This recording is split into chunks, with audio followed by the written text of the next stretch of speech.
Hello, everybody. Welcome back to Firewalls Don't Stop Dragons. This is episode 201 on January 4th, 2021. And yes, that means we just had our huge 200th episode. If you missed that, you kind of need to go back and listen to it. That was a really big one. Huge milestone for the podcast, but also just a great show. We had Bruce Schneier on, who's literally a world-renowned, and also literally wrote the book on cryptography back in the day. At least one of the seminal works on it. So anyway, it was a great show. He's a great guy. It was a lot of fun to talk to. And then we went through some really cool ideas for New Year's resolutions for 2021. It's definitely going to be a better year than last year. It can't get a whole lot worse. But seriously, though, we had some really great ideas, including some from a lot of top industry experts. So if you missed the previous episode, please go back and check it out. It's well worth listening to. The other reason, of course, is, and this is still ongoing, is that I announced a huge giveaway, like over $1,800 worth of stuff. Lots of really great stuff. Huge set of gifts. 10 total winners. I'll talk more about that after we get through some news. We had a lot of news to catch up on. So stay tuned to the end of the show for that. So anyway, it's been a while because of the way the podcasts have shaken out. We've got some news to cover, and there's been some really big ones. Of course, the huge one is the Solarwinds Hack. That is easily the biggest security story in years, and it just happened a couple weeks ago. And I'm fine to come back to this later because honestly, we're still figuring out exactly what happened. But we've got enough info now that I definitely want to cover that, and I'm going to actually read an article from Bruce Schneier on that, who did a great kind of wrap up of not only what happened, but what the implications are and what we really should be focused on. So first up, we're going to talk about Facebook, and they came out with this really big full-page ad in multiple papers talking about how Apple's privacy protections are just crushing small businesses and their ability to reach their intended targeted audiences, and why that is just so laughable. But it's also easy to see why Facebook is getting so defensive lately, because they are the focus of not one but two huge lawsuits that were just recently filed, one by the Federal Trade Commission here in the U.S. and one by almost all of the states in the United States separately, and those two cases will probably be combined. But anyway, I've got an article to share on that kind of gets into those details. Then, as promised, I'm going to talk about the butt pajamas ad, and if you don't know what I'm talking about, you soon will. Then a really poor choice of timing on Godaddy's part for testing its employees on whether or not they would be tricked by a phishing scam. Then some welcome news from Microsoft and McAfee and several others about a ransomware task force being formed. A clarification article on how Signal, the gold standard for end-to-end encrypted messaging that I have been recommending for years, there was several breathless articles about how they were hacked, and that is just not the case. So I've actually got the official response from Signal's very own Moxie Marlinspike to those allegations, and it's well worth a read. And then finally, of course, we'll dig into the Solarwinds hack. So, lots of stuff to cover today. Let's get to it.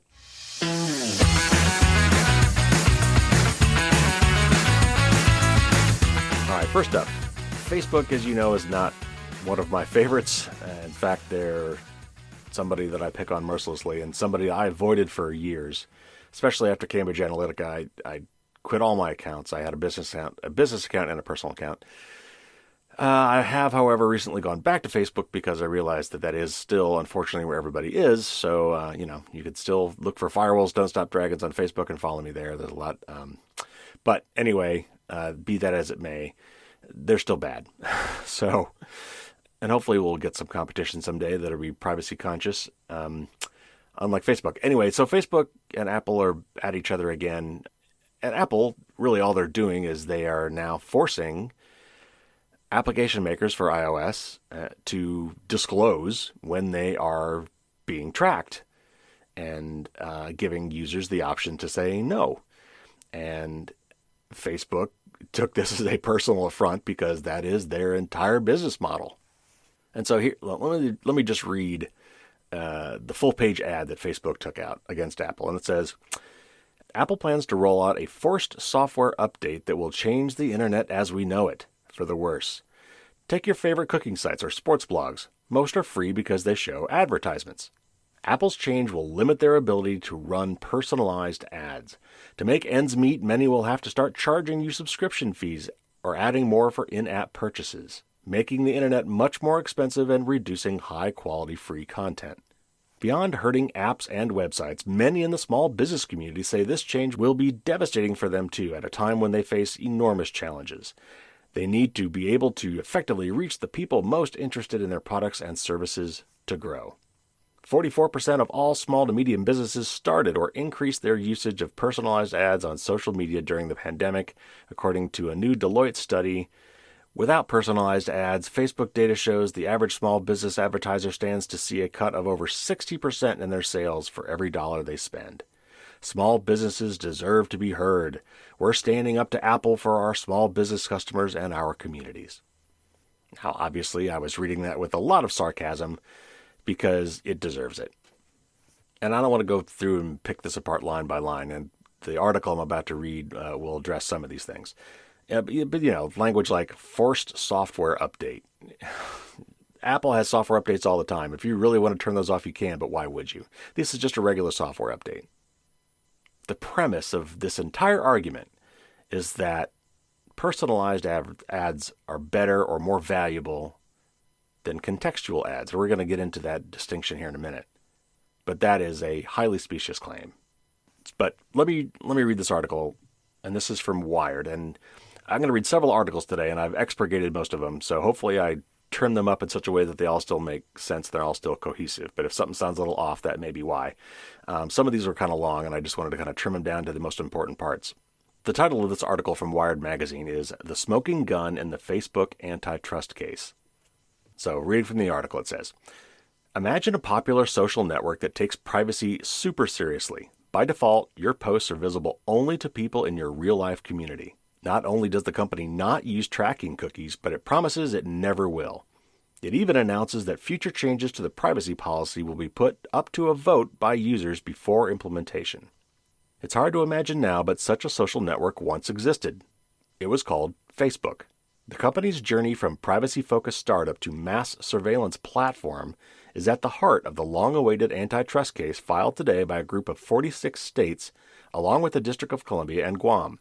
The bipartisan coalition led by New York State Attorney General Letitia James alleges that Facebook achieved its dominance through a years-long strategy of anti-competitive tactics, including its acquisitions of budding rivals like Instagram and WhatsApp.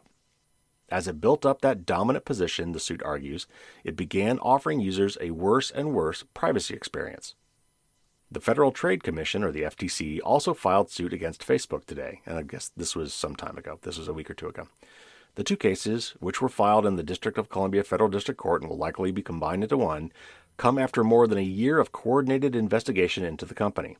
In a statement, Facebook General Counsel Jennifer Newstead referred to the allegations in the legal complaints as quote-unquote revisionist history, noting that the FTC approved the Instagram and WhatsApp mergers at the time.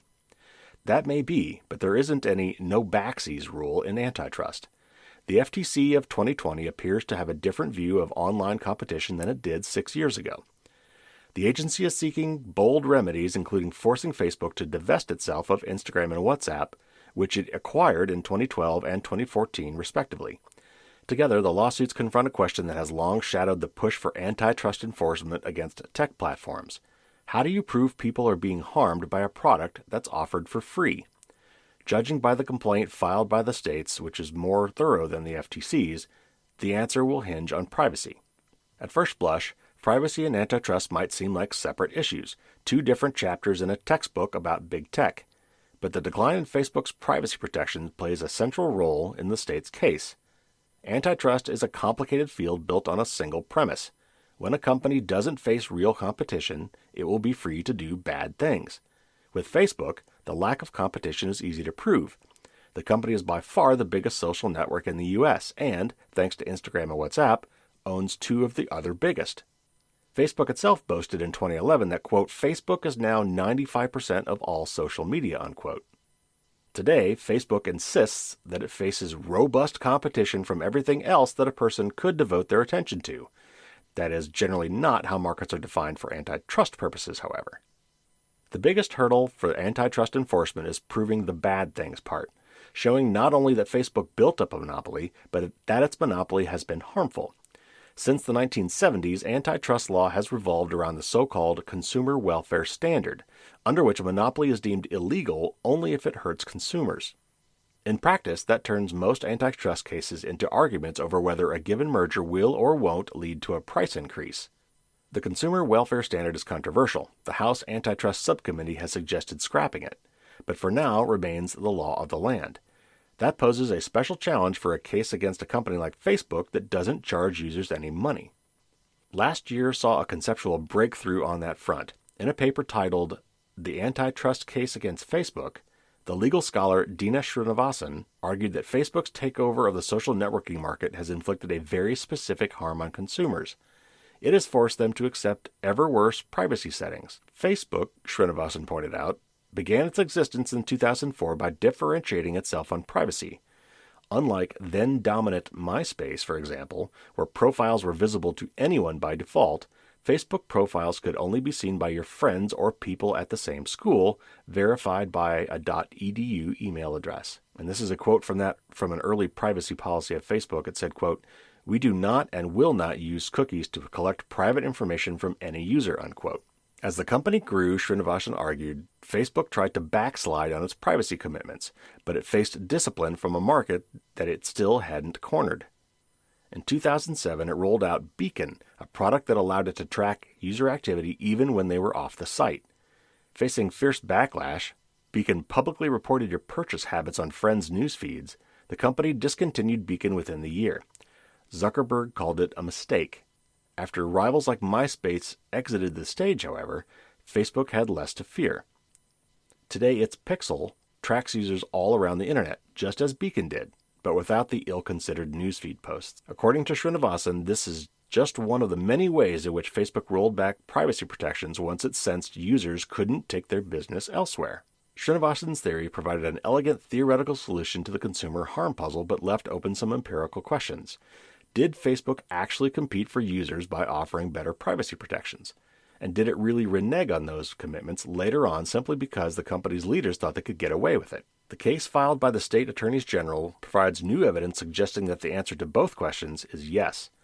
It cites an internal report from 2008 in which the company identifies strong privacy controls as one of the 4 pillars of quote-unquote Facebook secret sauce. The report observed, quote, "Users will share more information if given more control over who they are sharing with and how they share," unquote. The most revealing insight comes from the summer of 2011 when the company was gearing up to fend off the threat of Google's rival platform, Google+. The complaint quotes an email in which Facebook COO Sheryl Sandberg wrote, quote, "For the first time, we have real competition and consumers have real choice. We will have to be better to win," unquote. At the time, Facebook had been planning to remove users' ability to untag themselves in photos. One unnamed executive suggested pumping the brakes, and this person said, quote, "If ever there was a time to avoid controversy, it would be when the world is comparing our offerings to Google+, unquote. Better, they suggested, to save such changes, quote, until the direct competitive comparisons begin to die down, unquote. This is close to a smoking gun. Evidence that, as Srinivasan hypothesized, Facebook preserves user privacy when it fears competition and degrades privacy when it doesn't. The states and FTC make a number of other claims about the harm caused by Facebook's monopolistic practices, but they are relatively vague. Sure, Facebook's tendency to gobble up potential competitors or cut them off from its developer tools has probably reduced the level of innovation in the field, but who's to say what social networking would look like in the counterfactual scenario? The privacy theory, by contrast, has the virtue of being concrete. Facebook really did backslide on privacy commitments as it grew more dominant, and that appears not to have been coincidental. That isn't to say the government will therefore glide through litigation. Antitrust law remains stacked in favor of big business, and the federal judiciary is full of judges who are indoctrinated in a narrow consumer welfare model. But the privacy argument will at least get the enforcer's foot in the door. Facebook may not charge users a fee, but that doesn't mean users haven't been paying a price. All right, so I think that was a good article, and I think it brought up some really good points. Again, ones that we talked about with Cory Doctorow a few months ago when we were talking about the consumer welfare doctrine for monopolies, and it just doesn't work anymore, especially in the internet era when so many of these products and services are quote-unquote free. If your only measuring stick is whether or not it will increase costs for consumers, then there's no merger that should get attention, and there's no bad practices to curtail. Okay, moving on. This article is really more funny than anything, and I'm honestly curious to know how many of you actually saw this ad. I honestly only saw the ad because I saw the article about the ad.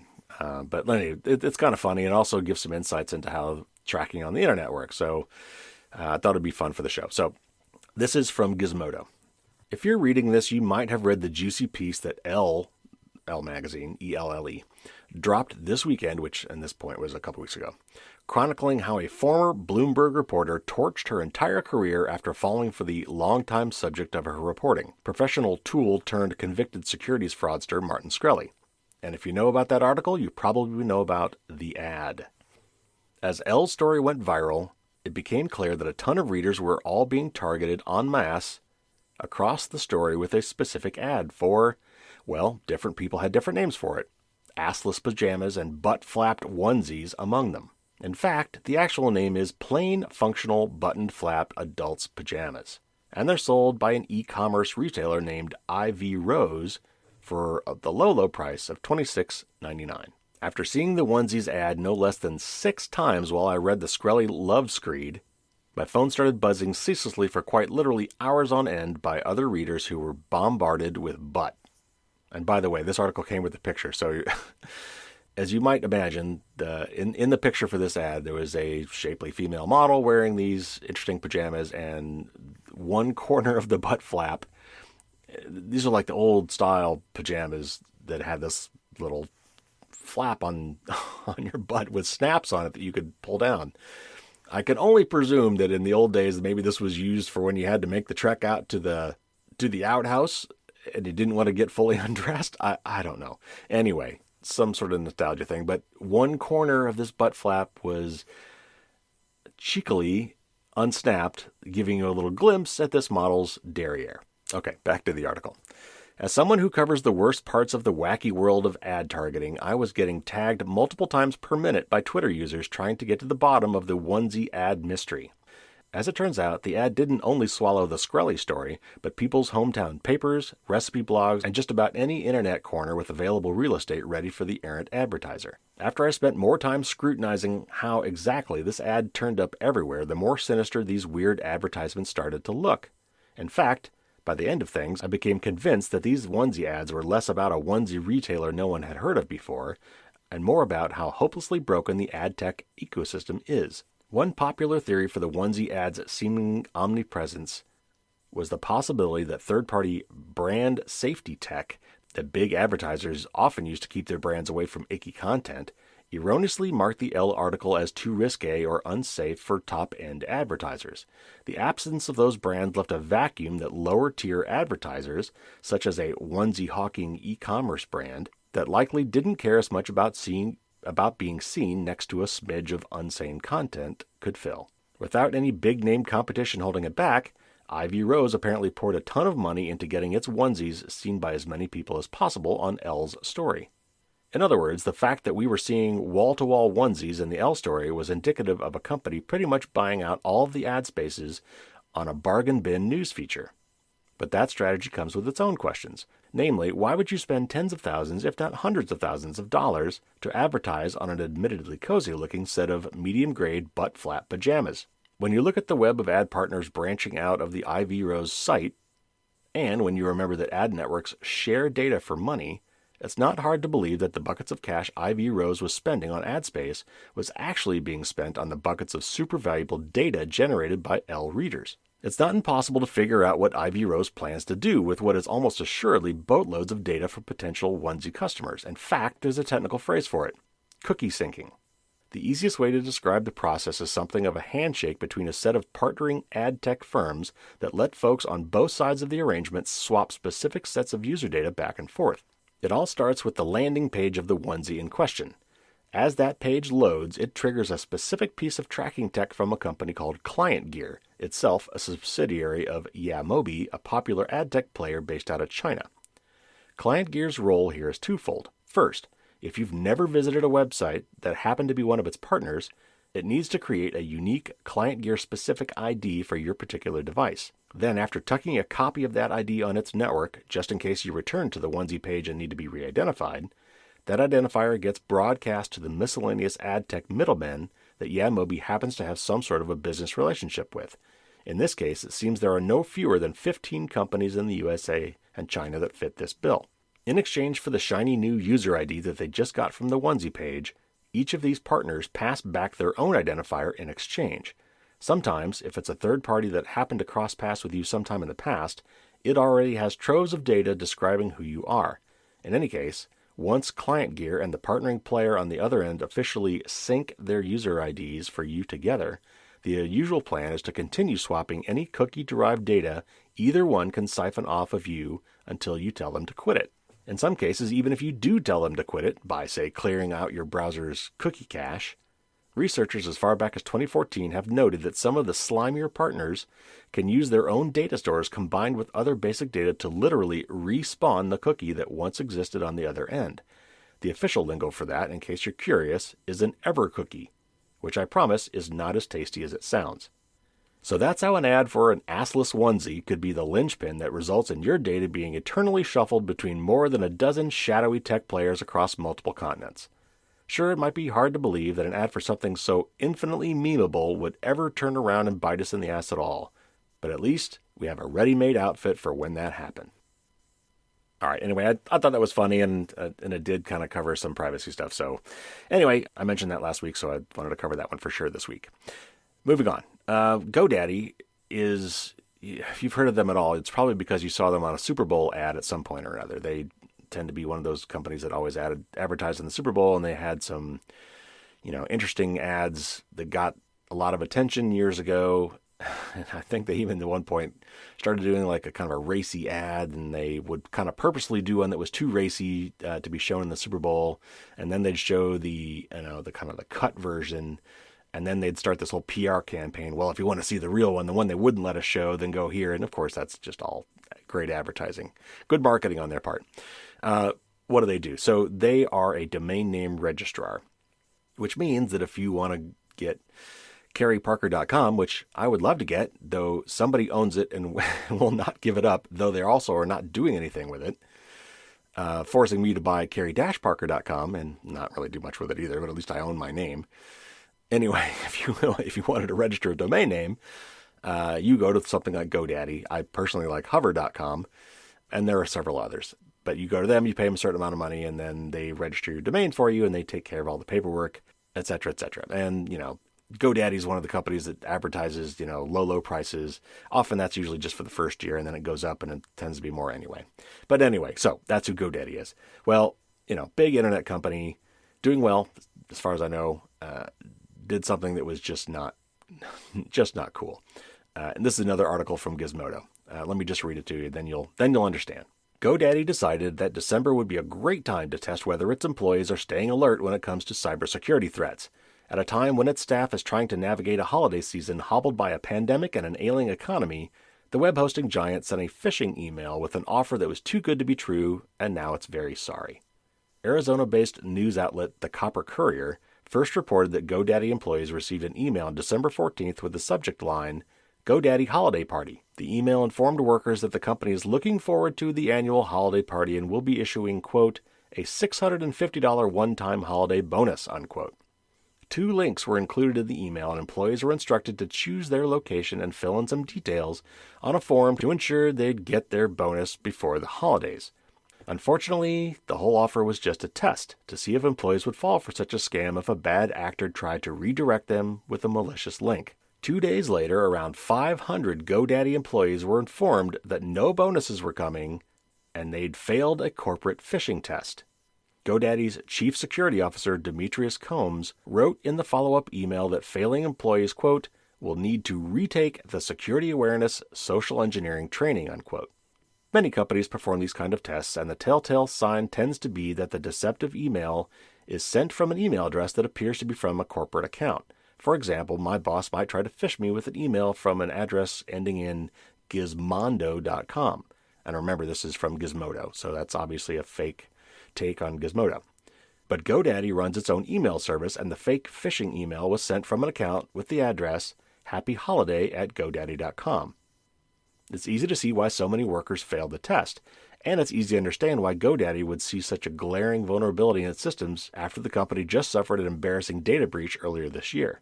What's not understandable is the cruelty involved in the setup of this test and the lack of follow-through on an employee expectation of a routine bonus in a year when the company reported record growth while participating in the larger corporate trend of laying off workers. Cybersecurity is important for a company like Godaddy, but this same test could have been conducted, training mandates could have been issued to anyone who failed, and bonuses could have still been delivered to everyone. And a quote from a spokesperson from Godaddy says, quote, "Godaddy takes the security of our platform extremely seriously.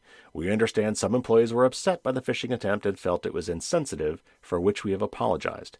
While the test mimicked real attempts in play today, we need to do better and be more sensitive to our employees," unquote. The company did not reply when Gizmodo asked if it intends to issue the bonuses. Data breaches can be a gigantic headache for a web hosting company, but if no one wants to work there and no one wants to do business with an organization that treats its employees like dirt at the toughest moment in the toughest year in a generation, there'll be nothing to keep secure. Couldn't agree more. That was just really in poor taste.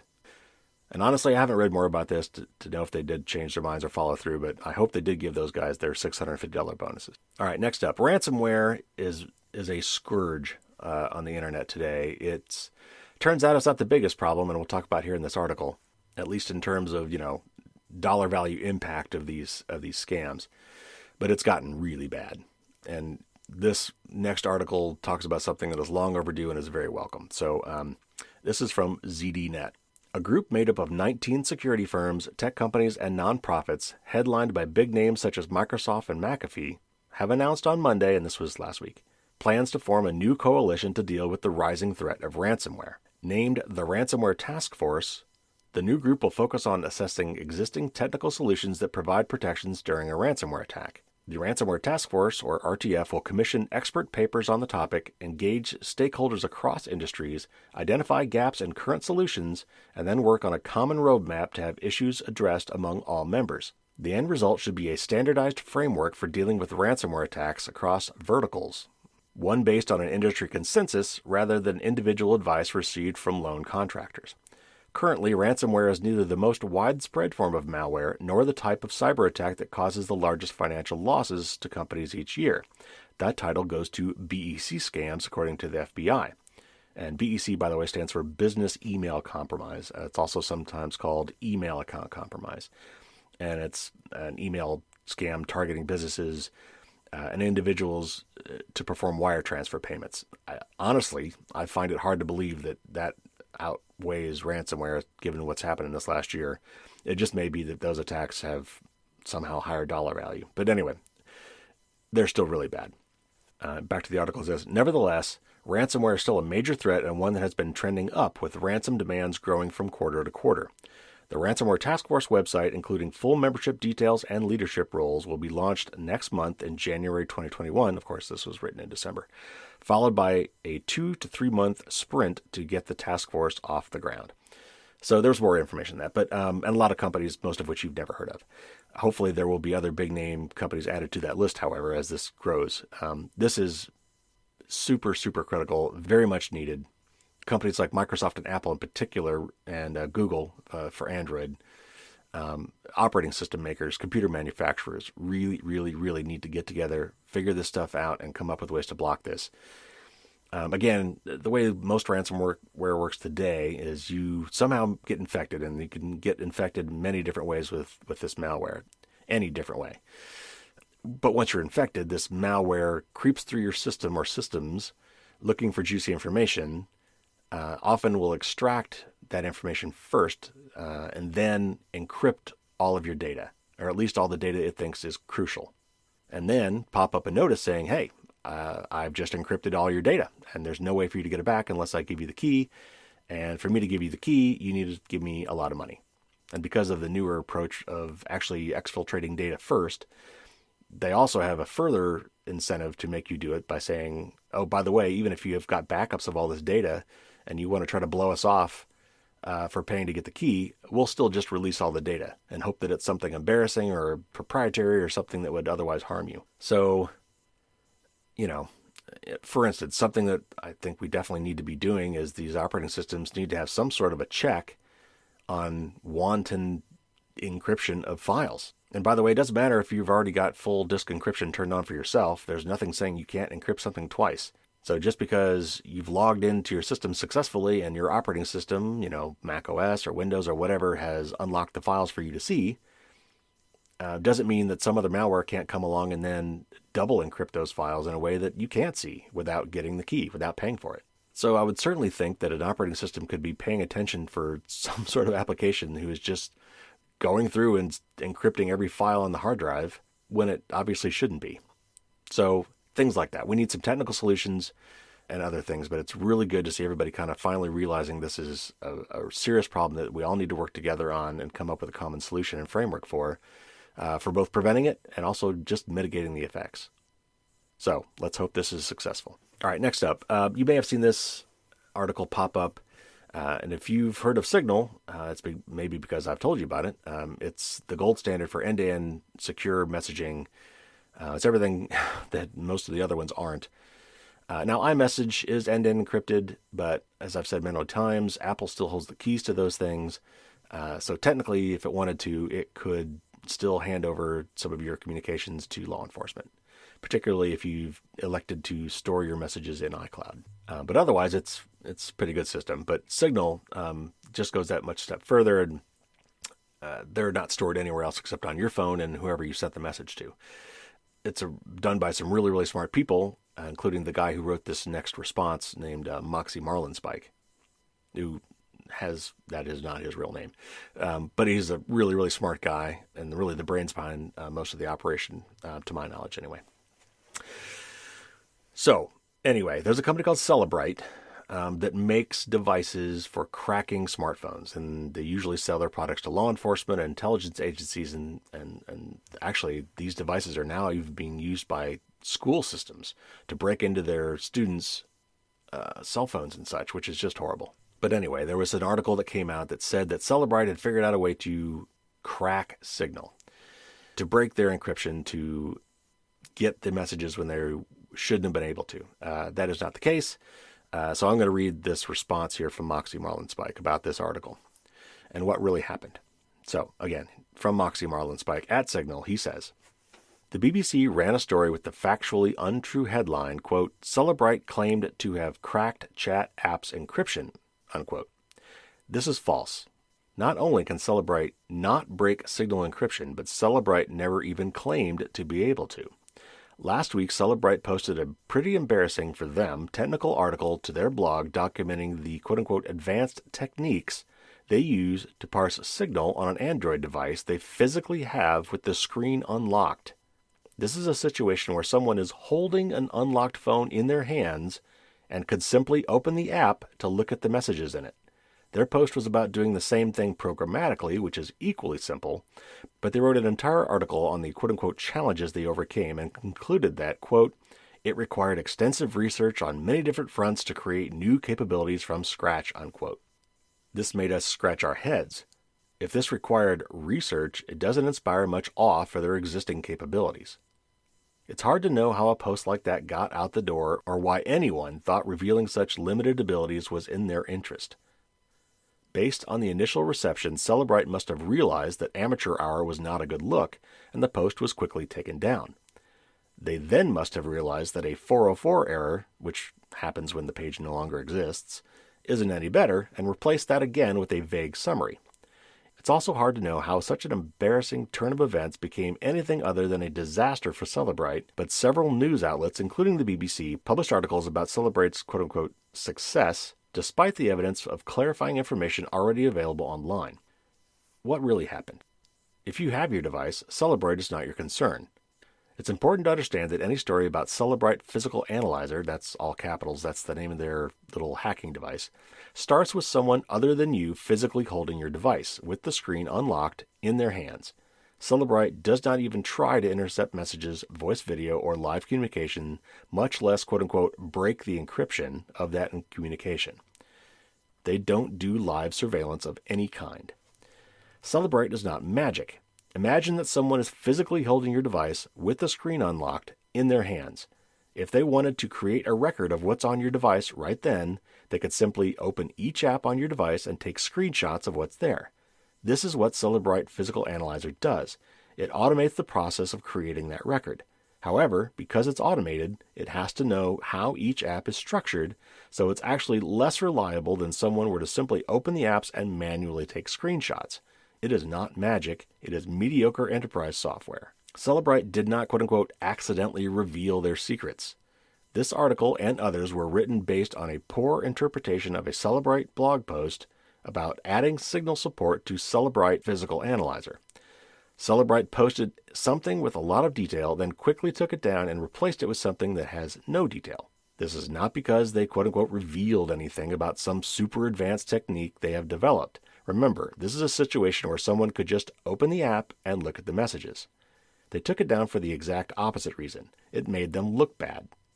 Articles about this post would have been more appropriately titled, quote, Cellebrite accidentally reveals that their technical abilities are as bankrupt as their function in the world, unquote. If you are concerned about a situation where someone else might end up physically holding your device with the screen unlocked in their hands, Signal can still help. Features like disappearing messages and view once media messages allow you to communicate more ephemerally and keep your conversations tidy. It is unfortunate such misleading and inaccurate stories like these spread so quickly, particularly because so many people will see that headline and so few will see the correction. If you see people confused by this kind of irresponsible reporting, please help by sharing this with them. So there you have it.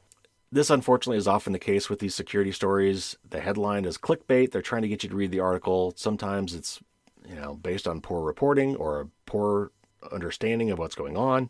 And the hope that, because it's so sensational, they'll get people to read the article, which will have advertisements on it, and then they will get paid. So, wanted to set the record straight on that. I'm not saying, again, nothing is 100% secure. We may someday find a problem with Signal, and I'm sure Signal will quickly fix it, but this is not that time.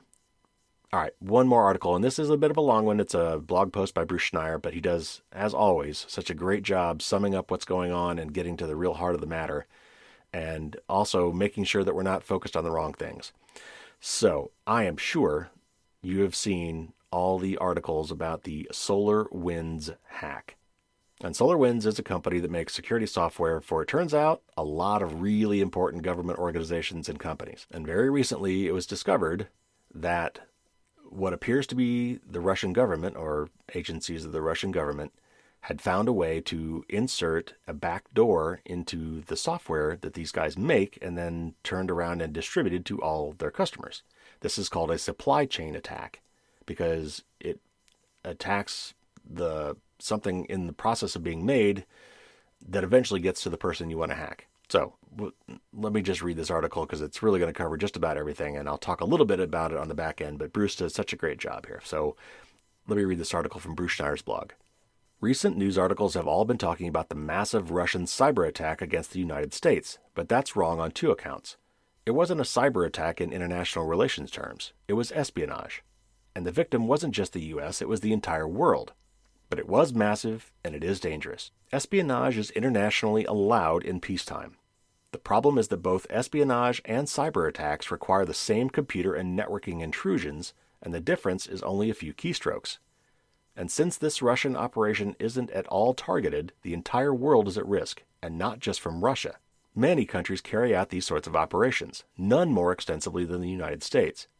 The solution is to prioritize security and defense over espionage and attack. Here's what we know. Orion is a network management product from a company named SolarWinds, with over 300,000 customers worldwide. Sometime before March, hackers working for the Russian SVR, previously known as the KGB, hacked into SolarWinds and slipped a backdoor into an Orion software update. We don't know how, but last year the company's update server was protected by the password SolarWinds123, something that speaks to a lack of security culture.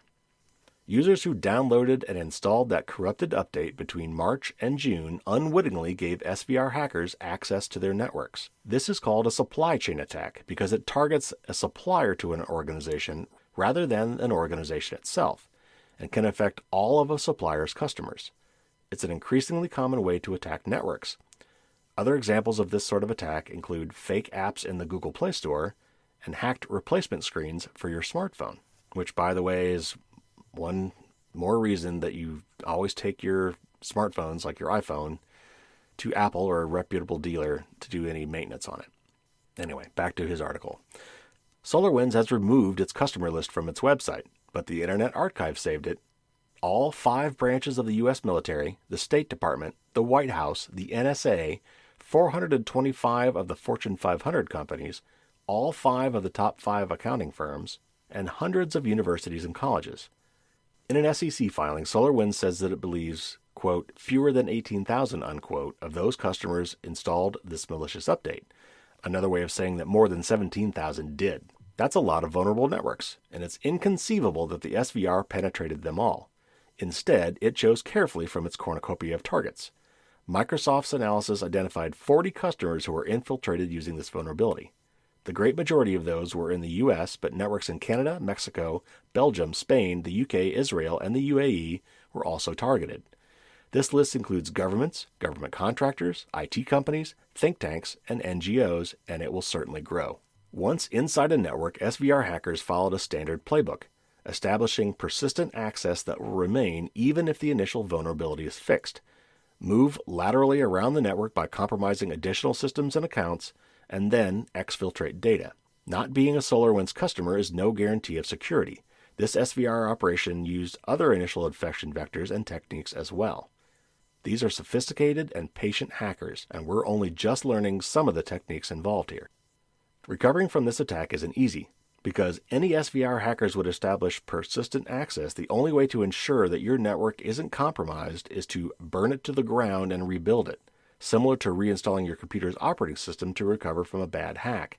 This is how a lot of sysadmins are going to spend their Christmas holiday, and even then they can't be sure. There are many ways to establish persistent access that survive rebuilding individual computers and networks. We know, for example, of an NSA exploit that remains on a hard drive even after it's reformatted.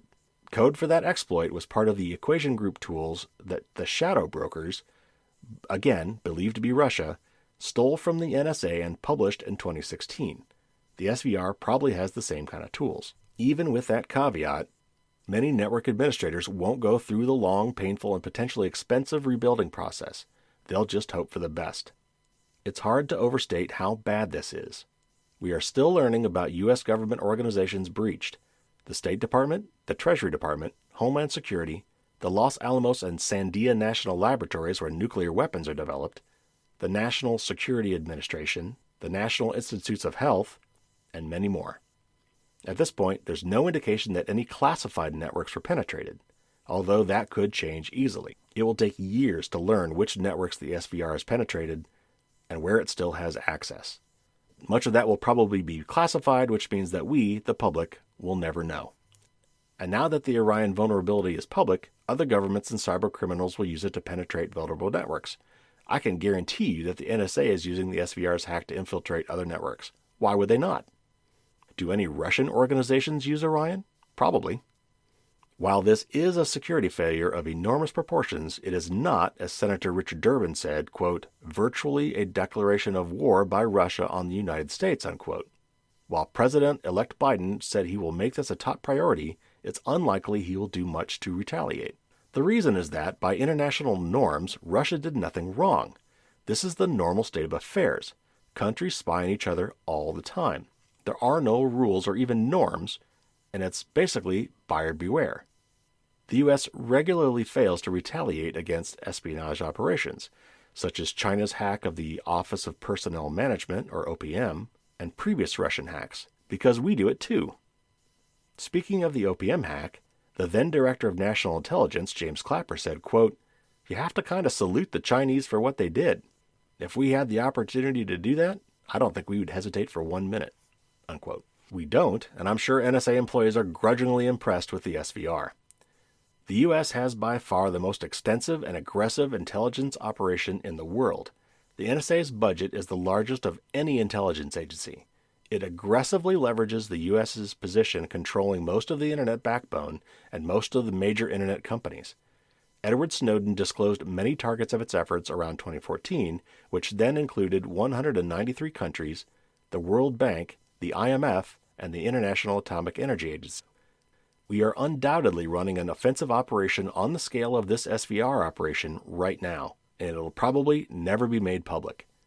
In 2016, President Obama boasted that we have, quote, more capacity than anybody, both offensively and defensively, unquote. He may have been too optimistic about our defensive capability. The U.S. prioritizes and spends many times more on offense than on defensive cybersecurity. In recent years, the NSA has adopted a strategy of persistent engagement, sometimes called defending forward. The idea is that instead of passively waiting for the enemy to attack our networks and infrastructure, we go on the offensive and disrupt attacks before they get to us. This strategy was credited for foiling a plot by the Russian Internet Research Agency to disrupt the 2018 elections. But if persistent engagement is so effective, how could it have missed this massive SVR operation? It seems that pretty much the entire U.S. government was unknowingly sending information back to Moscow. If we had been watching everything the Russians were doing, we would have seen some evidence of this. The Russians' success under the watchful eye of the NSA and the U.S. Cyber Command shows that this is a failed approach. And how did the U.S. defensive capability miss this? The only reason we know about this breach is because earlier this month, and this would be December, the security company FireEye discovered that it had been hacked. During its own audit of its network, it discovered the Orion vulnerability and alerted the U.S. government. Why don't organizations like the Department of State, Treasury, and Homeland Security regularly conduct that level of audit of their own systems? The government's intrusion detection system, Einstein 3, failed here because it doesn't detect new sophisticated attacks, a deficiency pointed out in 2018 but never fixed. We shouldn't have to rely on a private security company to alert us of a major nation-state attack. If anything, the U.S.'s prioritization of offense over defense makes us less safe. In the interests of surveillance, the NSA has pushed for an insecure cell phone encryption standard and a backdoor in random number generators, which are important for secure encryption. The DOJ has never relented in its insistence that the world's popular encryption systems be made insecure through backdoors, another hot point where attack and defense are in conflict. In other words, we allow for insecure standards and systems because we can use them to spy on others. We need to adopt a defense-dominant strategy. As computers and the internet become increasingly essential to society, cyber attacks are likely to be the precursor to actual war. We are simply too vulnerable when we prioritize offense, even if we have to give up the advantage of using those insecurities to spy on others. Our vulnerability is magnified as eavesdropping may bleed into a direct attack.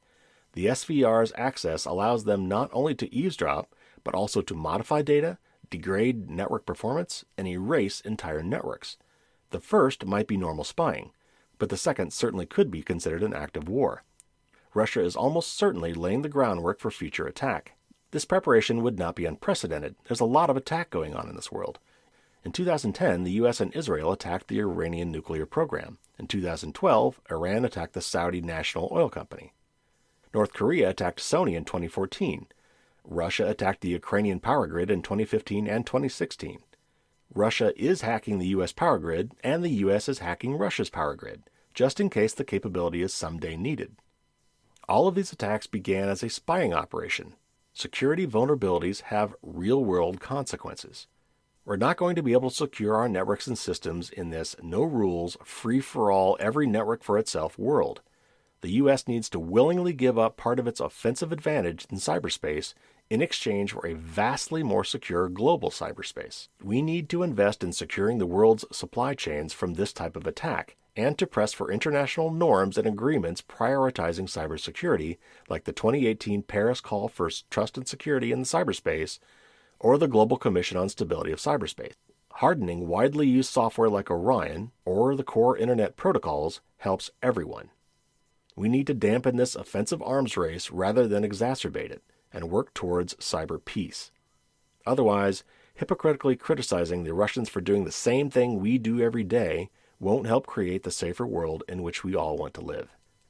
So that's the end of the article, and I don't know how I could have said it better. I probably couldn't. So the couple key takeaways, of course, is that this is huge. This was a massive, massive hack.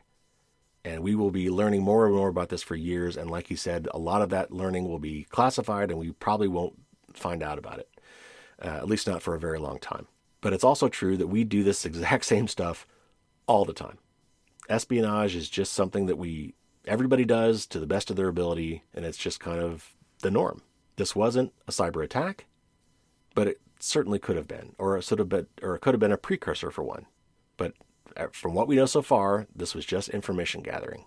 And at the end of the day, what Bruce is saying, and I agree, is that we've got a lot of really, really smart people and a huge, massive budget for cybersecurity in this country and our intelligence agencies, particularly in the NSA. And these guys find what we call zero-day vulnerabilities all the time. And unfortunately, in a lot of cases, they just sit on them because they want to exploit them. But that also means that their own computers, our U.S. corporate computers, our personal computers, our networks, have those vulnerabilities just sitting there waiting for someone else to hack as well. And all we're really hoping is that we are the only ones that know about them. And that is just not likely to be true. And even if it starts that way, the NSA itself has been hacked. A lot of our hacking tools have been stolen and almost certainly used against us. The only rational way forward here is to prioritize defense over offense. Whatever our intelligence agencies and law enforcement agencies find these vulnerabilities, they need to responsibly disclose them to the affected parties, get them fixed, and help get those fixes disseminated before they can be abused by somebody else. Even if that means that our intelligence agencies cannot then abuse them to gain information from everybody else in the world that we spy on. Okay, let's move on to the tip of the week. And this will be an easy one. I will read very briefly from an article in Bleeping Computer about this, and that is Adobe Flash is finally dead. It should have been killed a long time ago. It's been riddled with security problems for years. Hackers love to exploit it. Luckily, it's been replaced by more modern and more secure technologies and is no longer needed. Nevertheless, it was so popular and used by so many different websites that Adobe kept it alive for many years longer than it really should have been. But its time has finally come. So let me read this article from Bleeping Computer, and then I'll tell you where to find information on how to delete this from your computer. Flash Player has reached its end of life on January 1st, 2021, after always being a security risk to those who have used it over the years. Over the years, many zero-day and critical vulnerabilities found to impact Flash Player were used by both cybercriminals and nation-state hacking groups to install malware, remotely execute malicious code, and take over the user's computers. The demise of Adobe's multimedia software platform was first revealed in a coordinated announcement from Apple, Adobe, Facebook, Google, and Mozilla in July of 2017. After December 31st, 2020, Adobe will stop distributing or updating Flash Player, and web browsers will no longer provide support for the Adobe Flash plugin. Adobe Flash Player's end of life is good news given that it will drastically reduce the attack surface threat actors can use to hack into web browsers and operating systems.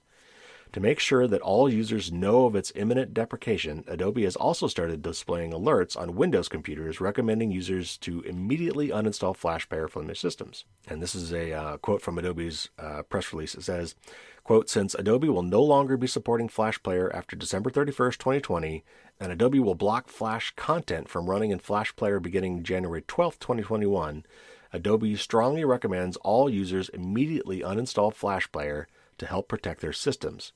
Flash Player may remain on your system unless you uninstall it. Uninstalling Flash Player will help secure your system since Adobe does not intend to issue Flash Player updates or security patches after the end-of-life date. Starting with January 1st, 2021, Adobe will also remove all Flash Player download pages from its websites. Users who still want to download and install the software don't do this. Are urged not to download it from third-party websites since those versions are not authorized by Adobe and installing them could lead to malware infections. No kidding. To completely remove Flash Player from your computer, you have to click uninstall when prompted by Adobe in Flash Player. And then it goes on to say how with links for both Windows and Mac. I've got the links in the show notes. You can go to the Adobe website or just search on Remove Adobe Flash Player. Make sure you go to the Adobe website for that. And you can download, basically you need to download an uninstaller. Download, double click it, run through it.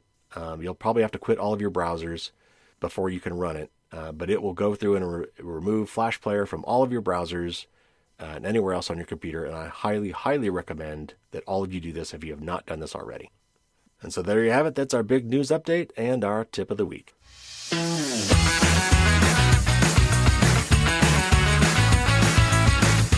Thank you, everybody, again for tuning in to episode 201. If you missed episode 200, definitely go back and check that out. It was really a great episode.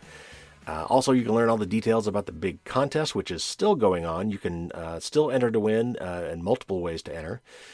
You can find the link in the show notes for this. You can find the link off my website, firewallsdon'tstopdragons.com, or you can just go to bit.ly/firewalls-200. That's bit.ly/firewalls-200 with a capital F. You can enter until midnight Eastern Time on January 16th. That's a Saturday.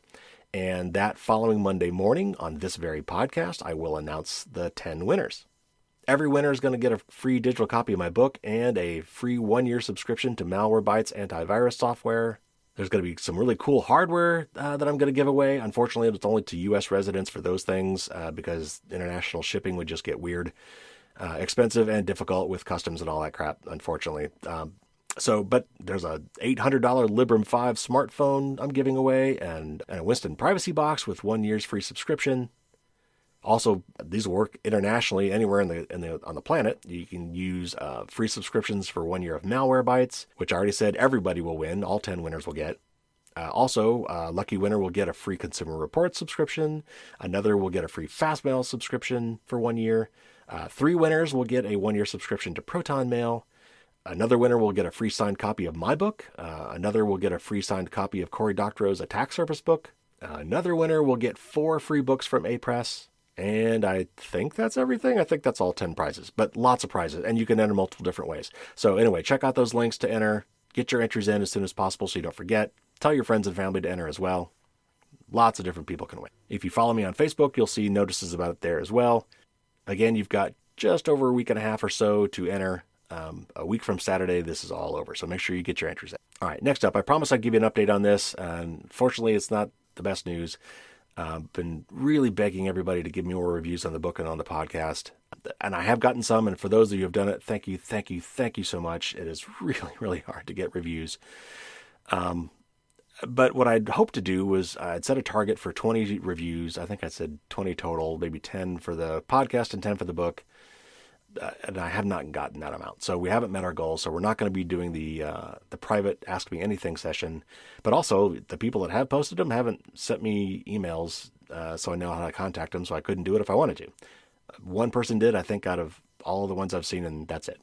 So I will somehow, some way, host a private Ask Me Anything session at some point in the future. So stay tuned. In the meantime, what I will do, I still very much appreciate and still very much need fresh new reviews for both the podcast and the book.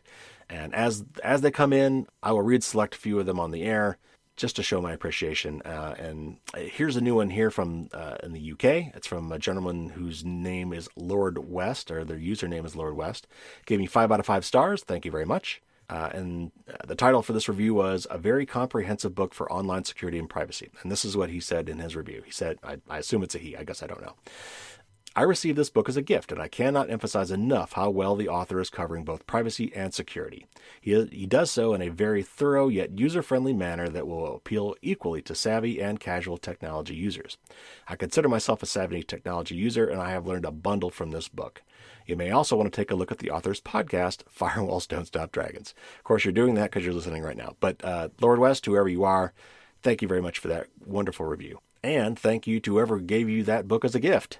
It does make a great gift. All right, folks, that'll do it. Thank you so much again for listening. Next week, we've got the first and part 2 interview with Helen Horstman-Allen, who is the COO at Fastmail and one of the people we heard a tip from in our 200th episode, and part of the reason why we've got a free Fastmail subscription to give away as part of the contest. It was a great interview. You're going to definitely tune in for that next week. And we've got several other really cool interviews in the works. So you know what? If you just subscribe right now to the podcast, you won't miss any of them. And while you're there, drop me a great review. Take care, everybody. Welcome to the new year. 2021 is going to be so much better than 2020. I realize that's a low bar, but there really is a lot to look forward to and a lot of reason for hope. Not just with the pandemic, but specifically with security and privacy. I really think we're turning a corner, and we've got a lot of really great things to look forward to in 2021 and beyond. So take care, everybody. Get that vaccine as soon as it's available for you, and we will get through this pandemic and get out the other side and go back to normal. So until next week, everybody, stay safe and don't get caught with your drawbridge down.